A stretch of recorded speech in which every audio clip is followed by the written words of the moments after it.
आप सभी का मेडिकोज टॉपिक पे स्वागत है।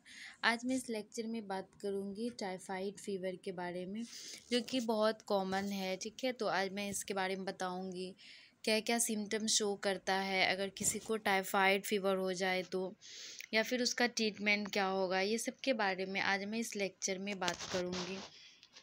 तो टाइफाइड फीवर को हम इंटेरिक फीवर भी बोल सकते हैं। ठीक है, typhoid fever is also known as enteric fever. Typhoid is the bacterial infection of intestinal tract and occasionally in the blood stream। मतलब कि टाइफाइड फीवर जो होता है वो एक बैक्टीरिया की वजह से होता है। ठीक है, इसीलिए इसे हम बैक्टीरियल इन्फेक्शन से जानते हैं। ये मोस्टली इफ़ेक्ट करता है इंटेस्टाइन को, और साथ ही साथ वो धीरे धीरे फैलता है इंटेस्टाइन से ब्लड स्ट्रीम में होता है। ठीक है, ब्लड सर्कुलेशन वगैरह में फैलता है।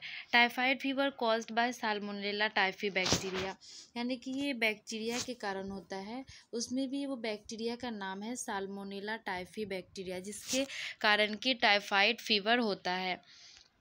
It has tendency to relapse patient accompanied by horrible cough and constipation और डायरिया। मतलब कि ये टाइफाइड फीवर जो है, ये अगर आप इसका ट्रीटमेंट, जैसे कि इसका कोर्स होता है। ठीक है, अगर 3 मंथ का दवाई दिया गया है तो 3 मंथ तक अगर आप नहीं खाओगे, बीच में गैपिंग करके, तो ये फिर से हो जाता है। इसीलिए इसको रेगुलर इसका ट्रीटमेंट करना चाहिए। और इसमें हॉर्स कफ, मतलब कि बहुत कफ रहता है, एकदम थोड़ा आवाज़ जो रहता है वो एकदम भारी भारी सा लगता है, और हॉर्स कफ देखने को मिलता है, और कॉन्स्टिपेशन, डायरिया वगैरह देखने को मिलता है। Typhoid fever mainly transmitted in injection of food और contaminated water from an infected person. मतलब कि ये फीवर जो होता है ये ट्रांसमिट होता है फूड या फिर कंटामिनेटेड फूड या फिर वाटर, यानी कि अगर कोई भी खाना वगैरह है वो अच्छे से हम उसमें सफाई वगैरह नहीं रहा, या फिर कोई भी गंदगी रहा, तो उस खाना को हम खाएं तो उसकी वजह से भी होता है। और इन्फेक्टेड पर्सन, अगर किसी को सपोज़ टाइफाइड फीवर है, अगर वो खाना खाया फिर दूसरा आदमी उस खाना को खाया, तो उससे भी उसमें ट्रांसमिट होने का चांसेस रहता है। कॉमन ये डेवलप होता है डेवलपिंग कंट्रीज़ में बहुत ज़्यादा होता है, लाइक इंडिया वगैरह में। ठीक है, 21.5 मिलियन पर्सन ईच ईयर, हर ईयर में 21.5 मिलियन पर्सन को ये होता है, इफेक्ट करता है। अब इसके ट्रांसमिशन की बात करें तो typhoid germ are passed in the faeces to some extend urine of infected people.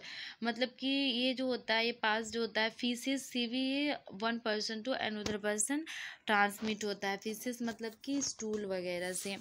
ठीक है, अब हम इसका क्लिनिकल फीचर देखें, यानी कि क्या साइन सिम्टम शो करेगा अगर किसी को टाइफाइड फीवर हो रहा है तो माइल्ड में, मतलब कि धीरे से जब स्टार्टिंग फेज रहता है उस टाइम थोड़ा फीवर रहेगा और एब्डोमिनल पेन रहेगा। ठीक है, तो उसी टाइम में डायग्नोसिस कराना चाहिए और उसका ट्रीटमेंट कराना चाहिए। अगर वो सीवियर में कन्वर्ट हो गया तो बहुत ज़्यादा फीवर रहेगा, हाई फीवर रहेगा, ओवर 103 डिग्री सेल्सियस रहेगा। सॉरी, हाई फीवर रहेगा ओवर 103 डिग्री। और लाइक रेस स्पॉट ऑन बेली और चेस्ट। बेली मतलब कि स्टोमक के पास, और चेस्ट के पास जो रहेगा रेड रेड स्पॉट टाइप का बना हुआ रहेगा। स्वेटिंग होगा, हेडेक, लॉस ऑफ एपेटाइट, मतलब कुछ खाने का मन नहीं करेगा, और डायरिया बहुत ज़्यादा होता है। अब इसका डायग्नोस्टिक इवेलुएशन की बात करें तो CBC यानी कंप्लीट ब्लड काउंट कराएंगे, जिसमें कि WBC का नंबर जो रहेगा वो हाई रहेगा, क्योंकि यहाँ पे इन्फेक्शन हो रहा है। इन्फेक्शन के कंडीशन में WBC बहुत ज़्यादा हाई रहता है। और स्टूल कल्चर करेंगे, क्योंकि ये फीसेस से भी ट्रांसमिट हो रहा था। और विडाल टेस्ट, ये कंफर्म डायग्नोस्टिक टेस्ट है टाइफाइड फीवर का, तो इसलिए विडाल टेस्ट करेंगे। अब हम बात करते हैं मैनेजमेंट के बारे में। तो fluid and electrolyte given intravenously, क्योंकि डायरिया हो रहा था तो उसमें फ्लूइड का बहुत ज़्यादा लॉस हो जाता है, तो फ्लूइड और इलेक्ट्रोलाइट उसको देंगे। बैक्टीरिया की वजह से हो रहा था इसीलिए एंटीबायोटिक देंगे, उसमें हम एम्पिसिलिन, सिप्रोफ्लोक्सासिन वगैरह दे सकते हैं। और प्रोवाइड करेंगे बेड रेस्ट, पर्सनल हाइजीन करेंगे, मतलब जो भी फूड रहेगा उसको क्लीन वगैरह करके खाने बोलेंगे, ठीक है। और उसका प्रिवेंशन है कि स्ट्रिक्ट आइसोलेशन, मतलब कि उसको हम, जिसको टाइफाइड फीवर है उसको हम आइसोलेटेड करेंगे, अकेले अलग रूम में रखेंगे, ठीक है। और उसका जो खाने का सामान वगैरह रहता है उसको हम अलग करेंगे, और हेल्थ एजुकेशन प्रोवाइड करेंगे।